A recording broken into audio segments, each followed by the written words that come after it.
ಕರ್ನಾಟಕದಲ್ಲಿ 99-2000 ಇಸ್ವಿಯಲ್ಲಿ ಆರಂಭ ಆಗಿದ್ದು ಭೂ ದಾಖಲೆಗಳ ಗಣಕೀಕರಣ ಮಾಡಬೇಕು ಅಂತ ಹೇಳಿ ಆರಂಭ ಆದಂತ ಯೋಜನೆ. ಆಗಿನ ಕಾಲದಲ್ಲಿ ಬಿ ಸೋಮಶೇಖರ್ ಕಂದಾಯ ಮಂತ್ರಿಗಳಾಗಿದ್ದರು. ಆನಂತರ SM ಕೃಷ್ಣ ಅವರು ಅದಾದ ಮುಂದಿನ ಸರ್ಕಾರದಲ್ಲಿ ಅವರು ಇದ್ರ ಬಗ್ಗೆ ಹೆಚ್ಚಿನ ಆಸಕ್ತಿ ತಗೊಂಡು ಇದನ್ನ ಅನುಷ್ಠಾನ ಮಾಡುವಂತಹದ್ದು ಮಾಡಿದ್ರು. ಅದಕ್ಕೆ ಮೊದಲು ಕಂದಾಯ ಇಲಾಖೆಯಲ್ಲಿ ಯಾವುದು ಎಲ್ಲಾ ಕೆಲಸಗಳು ಕೂಡ ಬರೀ ಮ್ಯಾನ್ಯುವಲ್ ಇತ್ತು. ಭೂಮಿ ಬರೀ RTCಯನ್ನ ನಾವು ಗಣಕೀಕರಣ ಮಾಡೋದ್ರಿಂದ ಆರಂಭ ಮಾಡಿ ತದನಂತರದ ದಿನಗಳಲ್ಲಿ ಅದರಿಂದ ಮೋಜಣಿ ಸರ್ವೆ ಸಾಫ್ಟ್ವೇರ್ ಆಯಿತು. ಕಾವೇರಿ ಬಂತು, ಭೂಮಿಯಿಂದ ಕಾವೇರಿ 2 ಬಂದಿದ್ದು ಕೂಡ ಅದೇ ಒಂದು ಫೌಂಡೇಶನ್ ಮೇಲೆ. ಸೇಮು ಭೂಮಿಗೆ ಏನ್ ಮಾಡಿದ್ರಿ ಅದೇನೆ ಗ್ರಾಮ ಪಂಚಾಯಿತಿಯವರು ಈ ಸ್ವತ್ತು ಅಂತ ಅದನ್ನ ಅಳವಡಿಸ್ಕೊಂಡ್ರು. ಆ ನಂತರ ನಗರ ಪ್ರದೇಶಗಳಲ್ಲಿ ಈ ಆಸ್ತಿ ಬಂತು. ಈಗ ಈ ಖಾತಾ ಬಂದಿದೆ. ಇವೆಲ್ಲ ಕೂಡ ಇವಕ್ಕೆ ಮೂಲ ಪ್ರೇರಣೆ ಭೂಮಿನೇ. ಸೊ ಇಡೀ ದೇಶದಲ್ಲಿ ಮೊದಲನೇ ಗಣಕೀಕರಣ ಯೋಜನೆ ಇಡೀ ದೇಶದಲ್ಲಿ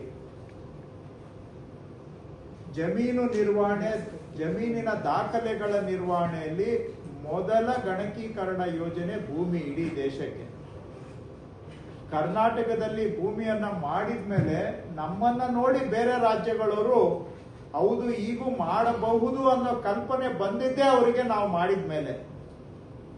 ಸೊ ಭೂಮಿ ಇಡೀ ದೇಶಕ್ಕೆ ಒಂದು ಪ್ರೇರಣೆ ಆಯಿತು, ಇನ್ಸ್ಪಿರೇಷನ್ ಆಯಿತು. ಇಡೀ ದೇಶಕ್ಕೆ ರೋಲ್ ಮಾಡೆಲ್ ಭೂಮಿ.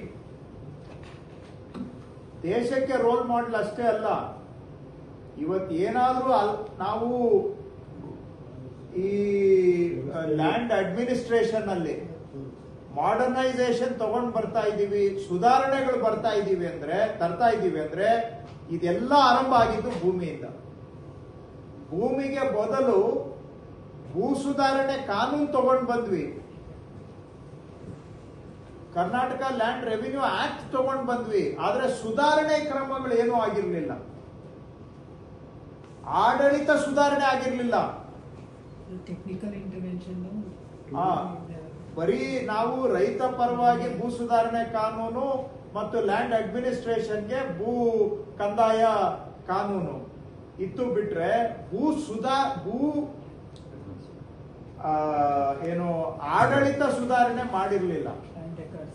ಲ್ಯಾಂಡ್ ರೆಕಾರ್ಡ್ಸ್ ಅಲ್ಲಿ ಅಥವಾ ನಮ್ಮ ಲ್ಯಾಂಡ್ ಅಡ್ಮಿನಿಸ್ಟ್ರೇಷನ್ ಅಲ್ಲಿ ಸುಧಾರಣೆ ಬಗ್ಗೆ ಚಿಂತನೆ ಇರ್ಲಿಲ್ಲ. ನನ್ಗೆ ತಿಳಿದಿರೋ ಪ್ರಕಾರ, ತಪ್ಪಿರ್ಬಹುದು ನನ್ನ ಗ್ರಹಿಕೆ. ಅದೆಲ್ಲ ನೋಡಿದ್ರೆ ಇವತ್ತು ಅದೆಲ್ಲ ಆರಂಭ ಆಗಿದ್ದು ಭೂಮಿಯಿಂದ. ಇಂಟೆಗ್ರೇಟೆಡ್ ಮ್ಯೂಟೇಶನ್ ಪಾಣಿ ಬರ್ಬೇಕಾದ್ರೂ ಇದೇ ಕಾರಣ, ಬೇಸಿಸ್ 11E ಸ್ಕೆಚ್ ಬರ್ಬೇಕಾದ್ರೂ ಇವೆಲ್ಲದಕ್ಕೂ ಪ್ರತಿಯೊಂದಕ್ಕೂ ಇನ್ಸ್ಪಿರೇಷನ್. ನಮ್ಮ ಭೂ ಸುರಕ್ಷಾ ಯೋಜನೆಗೂ ಕೂಡ ಭೂಮಿ ಇನ್ಸ್ಪಿರೇಷನ್, ಕಾವೇರಿಗೂ ಭೂಮಿ ಇನ್ಸ್ಪಿರೇಷನ್, 11Eಗೂ ಮೋಜಣಿಗೂ ಕೂಡ. ಇವೆಲ್ಲಕ್ಕೂ ಕೂಡ ತಾಯಿ ಅಂತ ಹೇಳಿದ್ರೆ ನಮ್ಗೆ ದಾರಿ ತೋರಿಸ್ಕೊಟ್ಟಿದ್ದು ಅಂದ್ರೆ ಭೂಮಿ ಯೋಜನೆ. ಆರಂಭ ಆಗಿದ್ದು ಸಿಂಪಲ್, ಏನು ಬರೀ RTCಯನ್ನ ಗಣಕೀಕರಣ ಅಷ್ಟೇ, ಎರಡೇ ಪದ. ನಾನು ಇಷ್ಟುದ್ದ ಸ್ಟೇಟ್ಮೆಂಟ್ ಇರ್ಲಿಲ್ಲ, ಆದ್ರೆ ಅಲ್ಲಿಂದ ಆರಂಭ ಆಗಿದ್ದು ಇಲ್ಲಿವರೆಗೂ ಕೂಡ ಆ ಭೂಮಿ ಆಧಾರಿತವಾಗಿ ನಾವು ಇಲ್ಲಿವರೆಗೂ ಬಂದಿದ್ದೇವೆ. ಸೊ ಈ ವರ್ಷ ನಾವು 25 ವರ್ಷ ಕಂಪ್ಲೀಟ್ ಮಾಡ್ತಾ ಇದ್ದೇವೆ. ಭೂಮಿಗೆ ಯುನೈಟೆಡ್ ನೇಷನ್ಸ್ ಅವಾರ್ಡ್ ಬಂದಿದೆ. ವರ್ಲ್ಡ್ ಬ್ಯಾಂಕ್ ಅಲ್ಲಿ ಮುಕ್ತ ಕಂಠದಿಂದ ಪ್ರಶಂಸೆ ಮಾಡಿದ್ದಾರೆ. ನಾನಾ ದೇಶಗಳು ಹೊಗಳಿದ್ದಾರೆ ಭೂಮಿ ಯೋಜನೆಯನ್ನ. ಇಡೀ ದೇಶಕ್ಕೆ ಮಾದರಿ ಆಗಿದೆ. ಹೊರ ದೇಶಗಳಲ್ಲೂ ಕೂಡ ಇದಕ್ಕೆ ಬಹಳ ಪ್ರಶಂಸೆ ದೊರಕಿದೆ. ಸೊ ಅದು 25 ವರ್ಷ ಪೂರೈಸ್ತಾ ಇರೋ ಸಂದರ್ಭದಲ್ಲಿ ಕನಿಷ್ಠ ನೆನಪಿಸ್ಕೊಳ್ಬೇಕಾಗಿರೋದು ಇದನ್ನ ಕಂದಾಯ ಇಲಾಖೆಯ ಕರ್ತವ್ಯ, ಧರ್ಮ. ಸೊ ಅದಕ್ಕೆ ನಾನು ಎಲ್ಲ ಜಿಲ್ಲಾಧಿಕಾರಿಗಳಿಗೆ ಒಂದು ಸಲಹೆ ಕೊಟ್ಟಿದ್ದೇನೆ. ಪ್ರತಿಯೊಂದು ಜಿಲ್ಲೆಯಲ್ಲೂ ಕೂಡ ಈ ಭೂಮಿ 25 ಅಂತ ಒಂದು ಕಾರ್ಯಕ್ರಮ ಮಾಡಬೇಕು ಅಂತ ಸಲಹೆಯನ್ನ ಕೊಟ್ಟಿದ್ದೇನೆ. ತಾವೆಲ್ಲರೂ ಕೂಡ ಹಿಂದೆ ಕೆಲವರು ಕೆಲಸ ಮಾಡಿರೋರು ಈಗಲೂ ಇದ್ದಾರೆ ಭೂಮಿಯಲ್ಲಿ. ನಮ್ಮ ಇನಿಷಿಯಲ್ ಇದ್ರೆ ಸರ್ ಸೆಲ್ವಕುಮಾರ್ ಸರ್ ಎಸಿ ಇದ್ರು. ನಾನು ಕಚೇರಿಲಿ ಇದ್ದೆ. ಓ ಈ ಪುಸ್ತಕ ಎಲ್ಲ ಹಾಸನಕ್ಕೆ ತಗೊಂಡು ಹೋಗಿ ಹಾ. ಅಲ್ಲಿ ಟೈಪ್ ಇದು ಕಂಪ್ಯೂಟರ್ ಹಾ. ವಿಲೇಜ್ ಅಕೌಂಟೆಂಟ್ ಹೋಗಿ ಕೂತ್ಕೊಳ್ಳೋರು. ಹಾ. ಅವಾಗ ಹೌದು. ಇದಿರ್ತಿತ್ತಲ್ಲ ಒಂದೊಂದು ಹೌದು. ಗ್ರಾಮದ್ದು ಸರ್ವೆನಲ್ಲಿ ಪುಸ್ತಕ. ಇವ್ರು ಹೇಳಿ ಮತ್ತೆ ಕಂಪ್ಯೂಟರ್ ಆಪರೇಟರ್ ಕನ್ನಡದವ್ರು ಸಿಗ್ತಿರ್ಲಿಲ್ಲ. ಹಾ. ತಮಿಳ್ನಾಡಿಂದ ಜಾಸ್ತಿ ಜನ ಬಂದಿದ್ರು. ಓ. ಇವ್ರು ಅವ್ರಿಗೆ ಹೇಳಿ ಅಲ್ಲಿ ಕರೆಕ್ಷನ್ ಮಾಡಿಸಿ, ಯಾಕಂದ್ರೆ ತಪ್ಪು ಮಾಡೋರು ಹೌದು. ಕನ್ನಡ ಅಷ್ಟು ಹಾ. ಸ್ಪಷ್ಟವಾಗಿ ಮಾಡ್ತಿರ್ಲಿಲ್ಲ.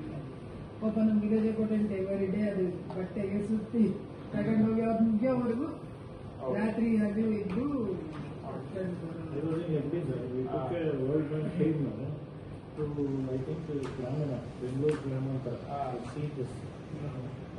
Narayan Swami. Narayan Swami, I took it. ಅದೇ ನಮ್ಮ ಆಮೇಲೆ ರೆವಿನ್ಯೂ ಸೆಕ್ರೆಟರಿ ಆದ್ರೆ He was there, they see Bangalore. Sarvakumar export coordinator AC ಇದ್ರು ಅವಾಗ ಸಕಲೇಶ್ಪುರ ಹಾ. ಸಬ್ ಡಿವಿಷನ್ಗೆ. ನಾನು ಯಾರ ಕಚೇರಿಯಲ್ಲಿ ಇದ್ದೆ ಸರ್. ಇವನ್ ಕಟಾರಿ ಅವರು AC ಇದ್ರಂತೆ ಪುತ್ತೂರಲ್ಲ ಮಂಗಳೂರಲ್ಲ. ಸೊ ಅವರು ಈ RTC ರೆಡಿ ಆದ್ಮೇಲೆ ಅದನ್ನ ತಗೊಂಡೋಗಿ ಸಾಂಕೇತಿಕವಾಗಿ ಕೆಲವು ಜನಗಳ ಮನೆಗೆ ಕೊಟ್ಟಿದ್ದು AC ಆಗಿ ಮಾಡಿದೀನಿ ಅಂತ ಮೊನ್ನೆ ಹೇಳ್ತಾ ಇದ್ದಾರೆ.